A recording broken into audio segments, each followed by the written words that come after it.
నేను ఎందుకు చెప్పనంటే నాకు మళ్ళీ ఎన్నికల్లో నేను ఆయన చెప్పింది చెప్పాలి. సో ఆయన ఇష్టపడడు.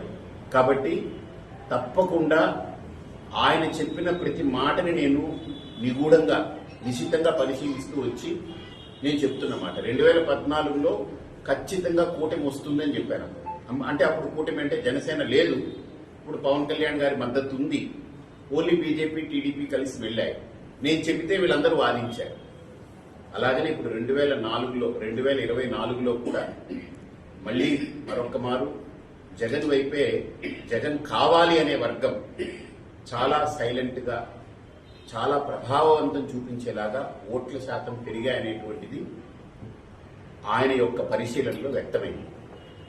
అందులో ఆయన చెప్పిన తర్వాతనే అందరూ కూడా మహిళల ఓట్లు పెరిగాయని చెప్పడం మొదలుపెట్టారు. ఆయన అంతా నిగూఢంగా పరిశీలన తీశారు. మహిళల ఓట్లు విపరీతంగా పెరిగాయి, 2 నుంచి 4% మధ్యలో పెరిగాయి అనేటువంటిది ఆయన చెప్పిన తర్వాతనే చాలా ప్రముఖమైన ఛానల్స్ కూడా వేసుకుంటూ వచ్చాయి. ఇంత లేడీస్ ఓటింగ్ పెరిగాయి అనేటువంటి ఆయన అంత గొప్ప నిశితమైన పరిశీలకుడు ఆయన. సో నేనేం అల్లాటప్పగా నేనేం నమ్మను ఎవరిని. కాబట్టి ఈసారి మళ్ళీ వైఎస్ఆర్సీపీకి 123 స్థానాలు అంటే 1, 2, 3 అనేటువంటి ఆ ఫిగర్ తోటి ఖచ్చితంగా దానికి తగ్గదనే ఒక అంచనా. ఆయన లెక్క అయితే గతంలో 151 స్థానాల కంటే అధికంగా ఒక 8 స్థానాలు రావచ్చు అనేటువంటి ఆలోచనలో కూడా ఉన్నారంటే ఈ స్వింగ్ కనుక ఒక వేవ్, అండర్ కరెంట్ వేవ్ కింద కనుక వెళ్ళుంటే ఇదే కరెక్ట్ అయితే ఇలా వస్తుంది అనేటువంటిది ఆయన భావన. ఖచ్చితంగా చెప్తున్నా సార్, ఉన్న పరిస్థితుల్లో ఇన్ని సర్వేలు చెప్తున్నాయి. మీరు వేద పండితులకు సంబంధించి తీసుకున్నారా లేక వేరే టెక్నికల్ గా చెప్పినారా? మీ స్వామి చెప్పినారు. నేను స్వామీజీని చెప్పట్లేదు. నేను స్వామీజీగా నాకున్న మార్గంలో నేను ఎలాగైతే కాన్ఫిడెంట్ గా ఎలా ఉంటాను, ఆయన ఒక వ్యవహారకర్త. ఆయన స్వామీజీ ఏం కాదు, ఆయన మంచి పరిశీలకుడు, చాలా బాగా పరిశీలన చేస్తాడు, సొంతంగా డబ్బు ఖర్చు పెట్టుకుని చేసుకుంటాడు. కాదు కాదు,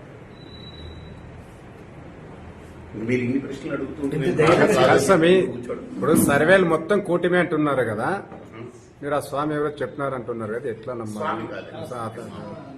మీరు నమ్మదగ్గ వ్యక్తి. నేను నమ్మడం కాదు, నేను ప్రాక్టికల్ గా నేను అన్ని చెవి చూశాను. అంటే నాకేమి ఇప్పుడు కూటమిలో బీజేపీ ఉందండి, అర్థమైందా?